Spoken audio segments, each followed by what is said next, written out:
दोस्तों, हमारे साथ निर्मला जैन जी हैं।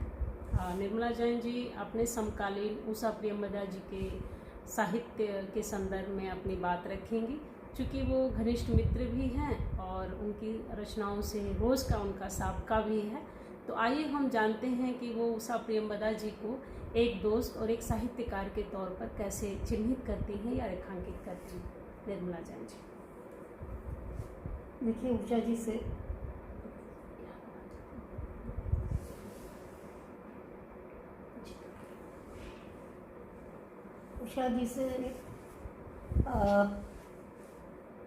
मेरा परिचय लेडी श्राम कॉलेज में नौकरी के संदर्भ में हुआ। संयोग की बात थी कि हम लोग दोनों ही ज्वाइन करने के लिए कॉलेज जा रहे थे।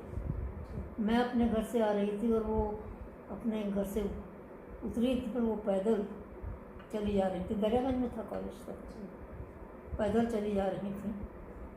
तो मैंने गाड़ी में थी शायद, रोकी और देखा कि एक महिला अकेली, तो मैंने रोक करके शायद उनको कुछ टोका। तो उन्होंने मुझसे सवाल किया कि आप जानती हैं लेडी श्राम कॉलेज कहाँ है?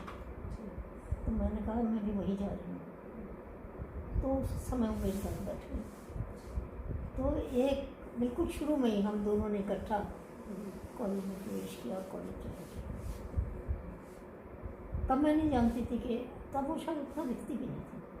ये 1956 की बात है, बहुत पुराना समय हो गया। पर चूँकि एक साथ प्रवेश किया, और देखिए ये किसी जाति या किसी प्रदेश पर कोई टिप्पणी नहीं है, लेकिन दिल्ली वाले जितनी आसानी से यूपी के लोगों के साथ एक रस हो जाते हैं, उतने दूसरे प्रदेश के लोगों के साथ नहीं हो पाते। वो उत्तर प्रदेश की थी, मैं दिल्ली की थी, दोनों की बोली बानी एक थी। और तब तक मुझे ये पता नहीं था, और तब मैं उतनी प्रख्यात लेखिका भी नहीं थी। मुझे पता नहीं था, इस बात का कोई अंदाज नहीं था कि आगे जाके ये इतनी मशहूर लेखिका हो जाएंगी। तो दोनों कुछ सहज भाव से हम लोग जुड़ गए, और जुड़ के हमने एक साथ काम करना शुरू किया। क्योंकि वो हिंदी में लिखती थी, इसलिए ज़ाहिर उनकी रुचि भी थोड़ी उनमें पूरी घर में आना जाना शुरू हुआ, और उसके बाद मित्रता हो गई। और वो मित्रता इस कदर नहीं थी कि मैं तब से अब तक 2 बार उन्हीं के निमंत्रण पर, मतलब वो विस्कॉन्सिन यूनिवर्सिटी में थी, अब तो रिटायर हो गई, मैं उन्हीं के निमंत्रण पर 2 बार विस्कॉन्सिन गई, भाषण दिए अमेरिका में, और जगह जगह मैंने भाषण दिए, लौट के आई, और एक पारिवारिक मित्रता के रूप में। इसलिए अगर मैं ये कहूँ कि मैं उनकी उतनी ईमानदार आलोचक या पाठक नहीं हो सकती जितने तटस्थ लोग हो सकते हैं, पर इसलिए मुझे कभी कभी ताज्जुब होता था जब लोग एक जिज्ञासु भाव से उनकी रचनाओं की चर्चा करते थे। तो जिसे हम अंग्रेजी में कहते हैं कि आई टुक हर फॉर ग्रांटेड।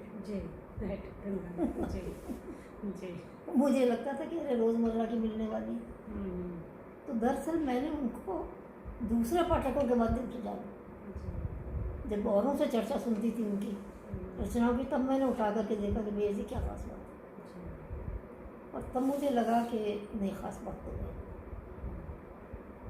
उसका एक कारण मेरा ख्याल है, माफ़ कीजिएगा, किसी भाषा पर या किसी प्रदेश पर टिप्पणी नहीं है, लेकिन जिनकी मातृभाषा पंजाबी होती है या कई मराठी या गुजराती होती है, वो जब हिंदी में लिखते हैं और एक ठेठ हिंदी क्षेत्र का लिखने वाला हिंदी में लिखता है, तो दोनों की भाषा में फ़र्क होता है।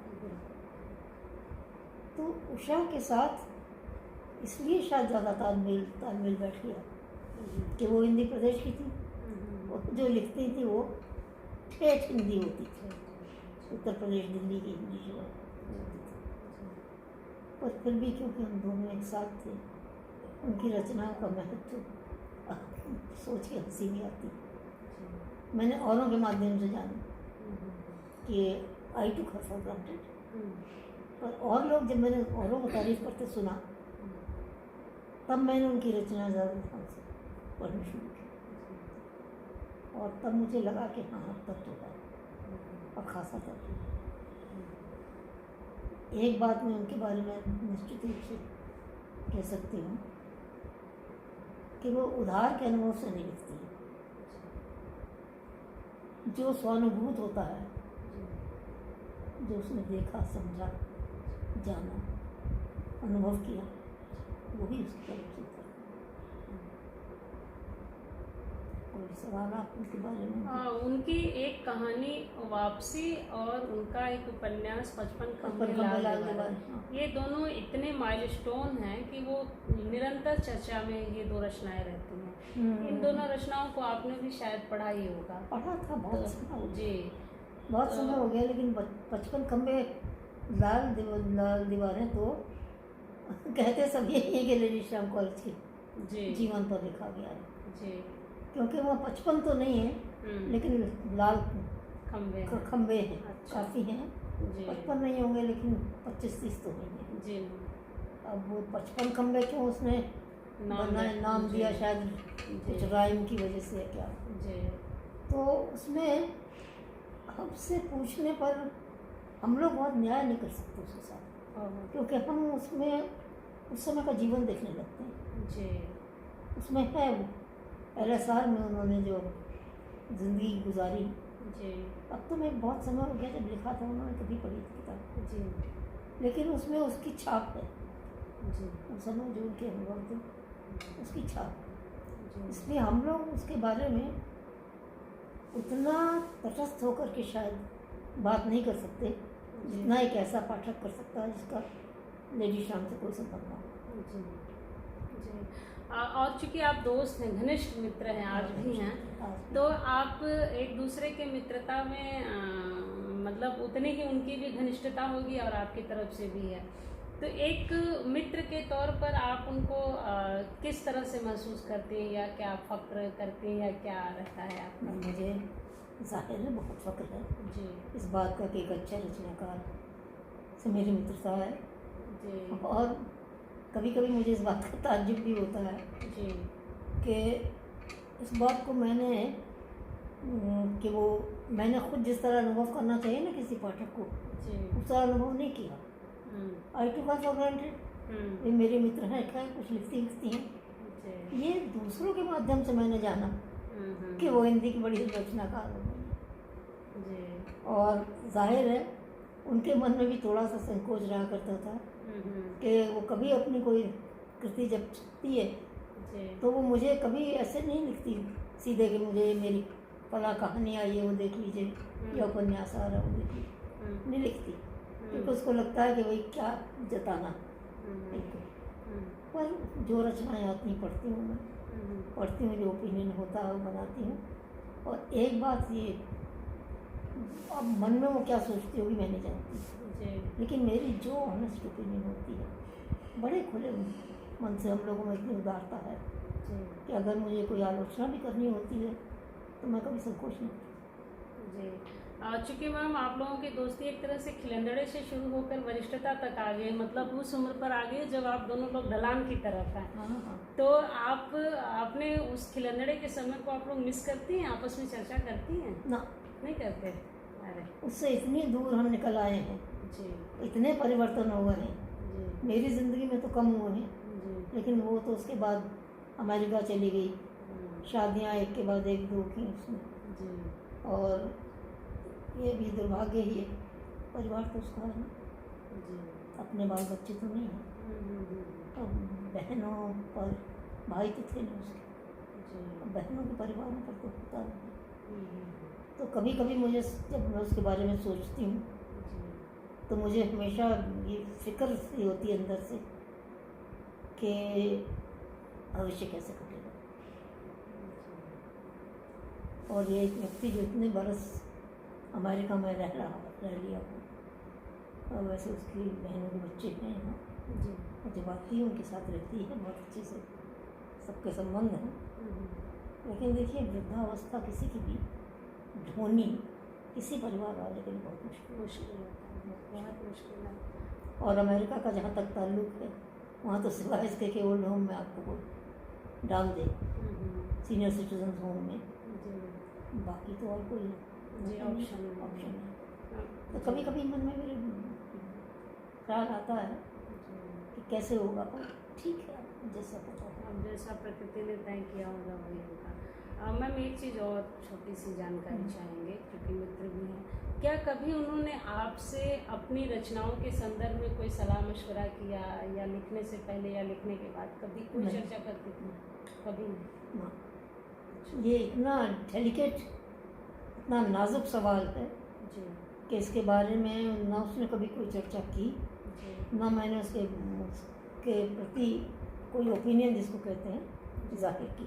जी लेकिन इतना ज़रूर है कि अगर कोई खामी मुझे दिखाई पड़ती तो मैं ज़रूर कहती थी जी कि ज़रा सावधानी से। वो है कि मेरा अपना अनुभव ये है कि देखिए, कोई भी लेखक होता है जी वो अपनी रचना के बारे में बहुत श्योर होता है, जी वरना वो रचना वैसी करेगा क्यों? जी अगर उसे कमी दिखाई पड़ेगी तो उसे खुद दूर करेगा वो।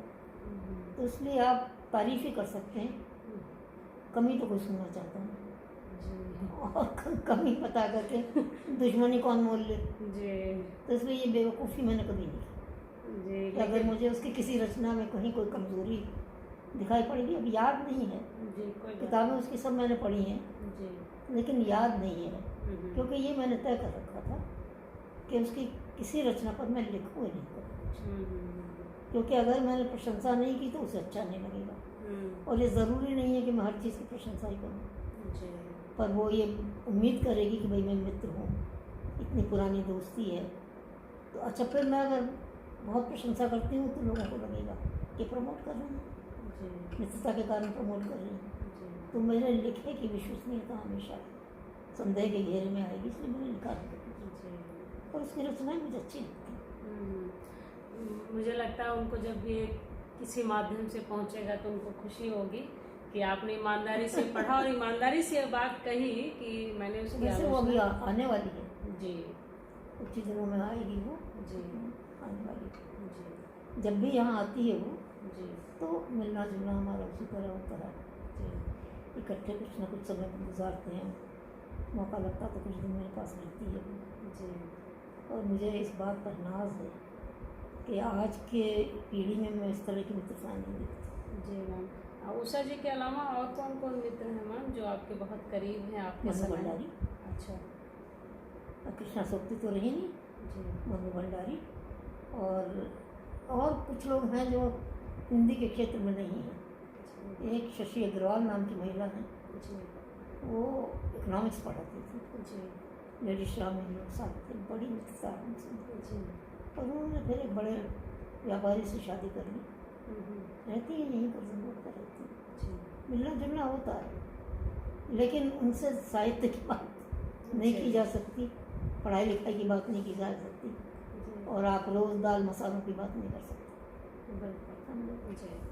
तो आपकी दोस्ती ऐसे ही बरकरार रहे जीवन के हर पड़ाव में, ताकि ये दोस्तियां भी मिसाल बने कि साहित्य की जो दोस्तियां होती हैं वाकई में वो कितनी अच्छी होती हैं। और आपने अपने दोस्त के संदर्भ में बड़ी ईमानदार टिप्पणी की, और लोगों को सीख लेनी चाहिए कि छोटी छोटी बातों पे मनभेद तो कर लें लेकिन मतभेद न करें, अरे मतभेद तो कर लें लेकिन मनभेद न करें, क्योंकि दोस्तियां बहुत अनमोल होती हैं।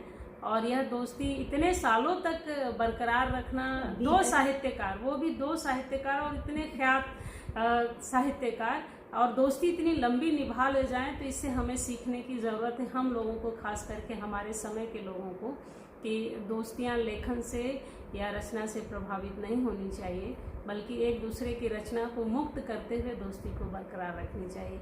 आपने बहुत शानदार और ईमानदार टिप्पणी की, इस बात के लिए बहुत शुक्रिया। शुक्रिया आपका पूछने के लिए। Thank you.